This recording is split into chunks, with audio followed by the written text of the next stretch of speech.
and welcome back. We are going to talk about all the things that we use that I would recommend for having a dog. And this isn't a sponsored video, we're not being asked to say any of this. This is a collection of things that I've found over the years that work well. Okay, can you tell everybody all the things you recommend? You want to tell everybody?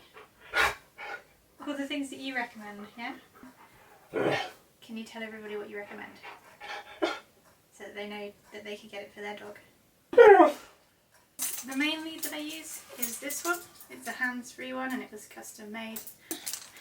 It has a carabiner for hooking his poo bags on, so I'll put poo into one bag and then I'll stick it into another bag and then hang that one off of here. This bit goes around my waist and it's padded, for obvious reasons. I've got a straight piece and a bungee. So this is a shock absorber. If he suddenly pulls in towards something, it's softer on his neck. It is a locking carabiner, so you have to turn it to open it. This is adjustable as well, so I can tighten it or loosen it if I need to. Not that my waist changes shape at all. So this is the length he gets when he's just casually strolling around. And then for traffic, I will shorten it to this. That's the perfect length to keep him close by when we're passing by traffic. And he's still got the bungee. When he's not on it, I just attach it to that. And then it's all tucked away nicely. I clink quite a bit as I'm walking. But yeah, that's where the poo bags go. So when he does a poop, I will double bag it and hang it off of there. And then when I put it in the bin, I take it out of the outer bag, keep that one so that I can reuse it. And yeah, that's the lead, and then that will clip onto his collar. And this is the same company that made this. I'll leave a link in the description for her company called Indie Dog. So well made, and she has Huskies, so she knows strong pulling breeds. And the products get well tested. And then I've got the name tag on, which I made myself, which is a Waffle. I don't have Key's name on here because I don't want to make it easy for dog thieves to know his name.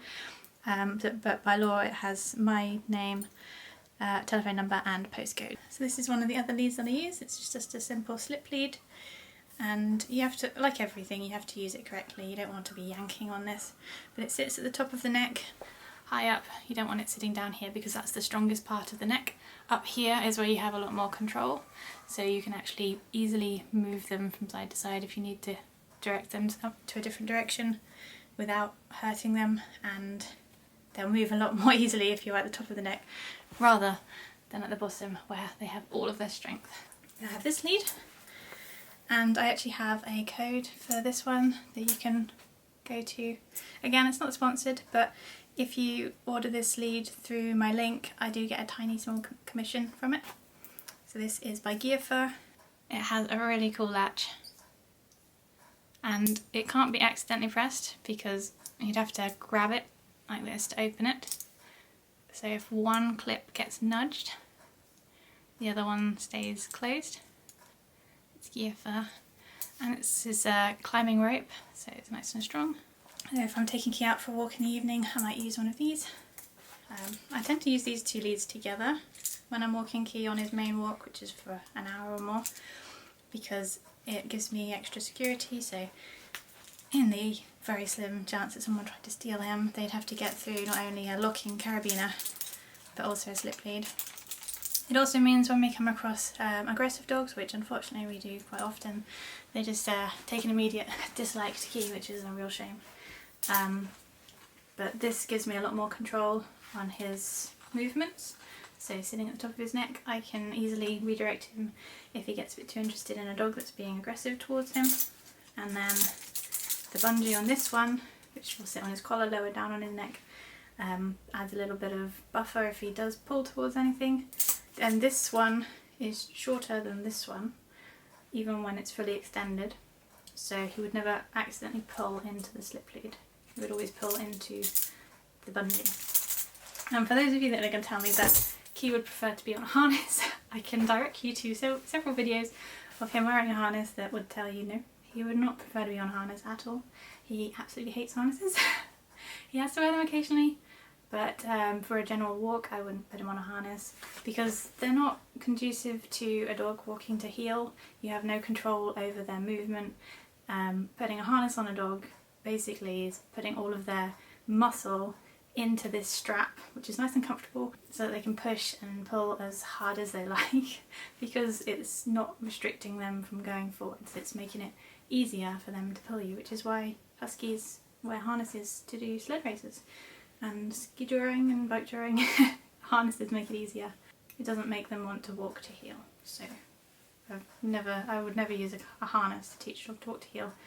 Harnesses do have their place, so if your dog is an escape artist and maybe their head is the same width as their neck and they can just slip out of a collar, then yeah, a harness is probably definitely needed.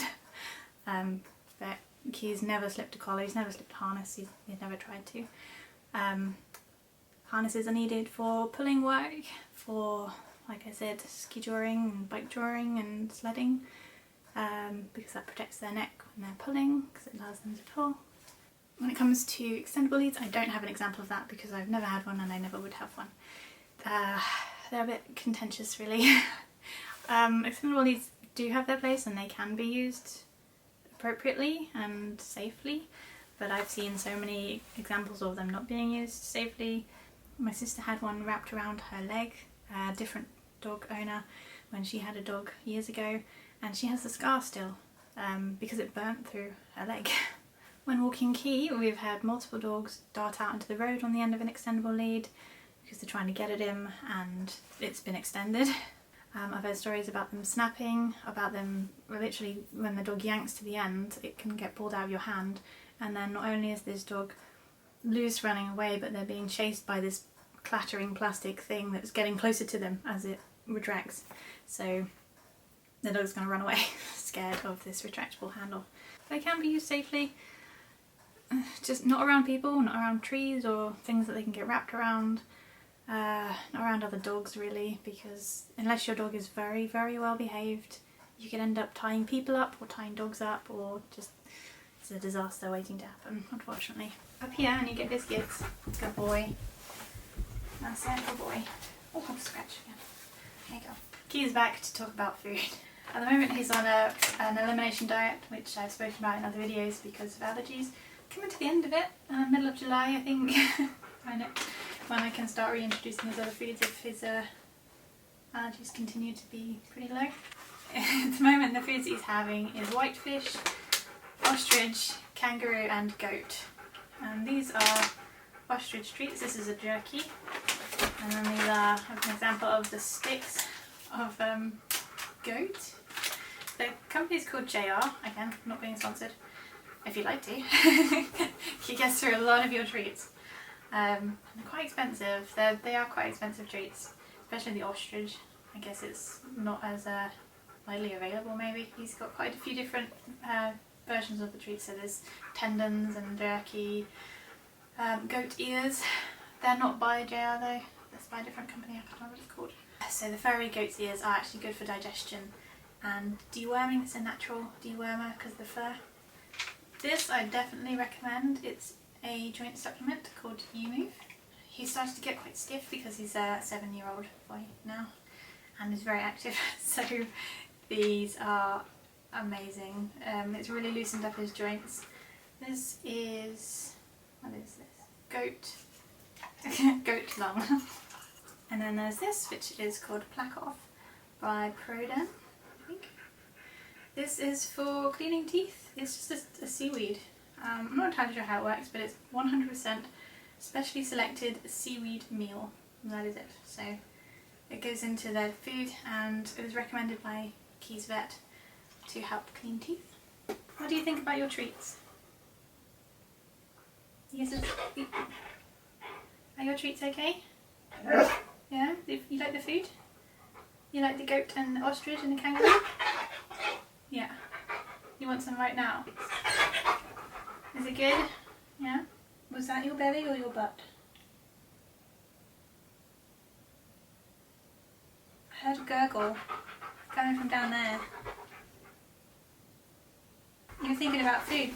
Was it your butt? You were thinking about food? Was it your belly then? Yeah.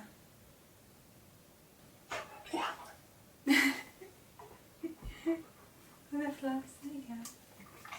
And while we're on the subject of treats, I recommend one of these. It's a treat dispensing toy. So you put treats in here, and one still in there, and then as he rolls it around, it can't get out this hole, I don't think. It comes out of this hole, and he gets so much enjoyment out of chasing it around to get the treats out. You're very good at it, aren't you? So this is what it looks like. This one is made by Kong. Now we're on to Key's least enjoyed subject, which is grooming. He used to actually hate being groomed. He would run away from the brush. But after lots of encouragement, lots of positive reinforcement, he now is okay with me brushing him, and sometimes he'll even give me his belly and get all comfy. So the ones I use, this is a rake brush. It's just a double pronged brush. It goes nice and deeply into the coat. It doesn't scratch the skin or anything. His coat's so dense. This is the only brush that actually gets into his fur and removes the undercoat. And then this is called Carpet, which is, I think, advertised for cleaning your cars. That's why it's Carpet. And it cleans the carpet of your car. After I've brushed him and piled up all the fur and put it in a bag, I'll then go over the carpet with this, and it gets lots of fluff out, and then use the vacuum. Also on the subject of hygiene, poo bags. These are not the ones that I used to buy. You don't eat it. No, you don't eat it. The ones I used to buy, they don't seem to sell them anymore. There's a bubble. That was unexpected. I was trying to blow your spit bubble out of the end of the poo bags.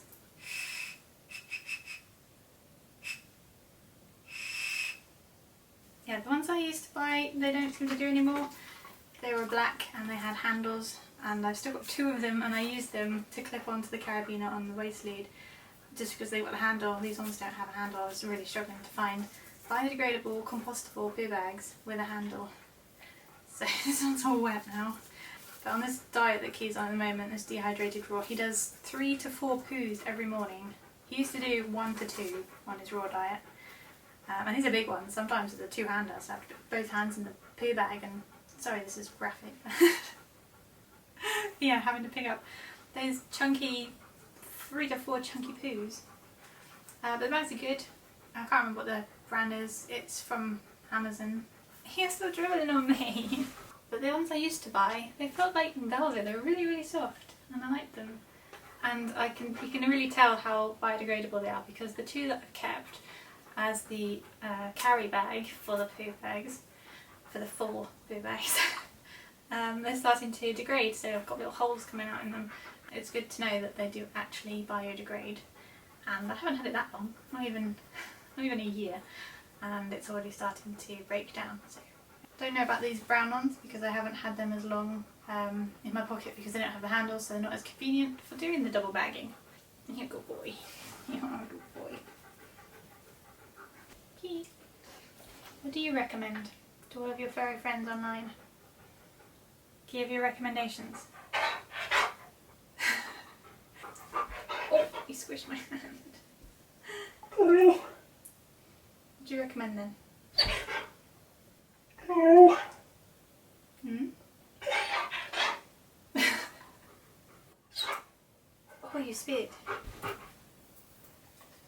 Thank you for watching. Hope this was helpful. If you've got any products for different tasks, stock related, that you'd like me to give my recommendations on, this is everything I could think of for now.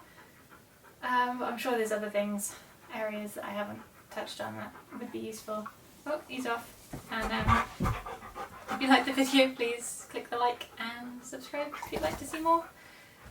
Thanks for watching. I will leave an Amazon affiliate link in the description of the video so you can check out the products that we recommend that I've bought through Amazon. And if you do order through the link, then we will get a very small commission. So thank you and goodbye. Ready? Catch it. Go catch. Bunny hop.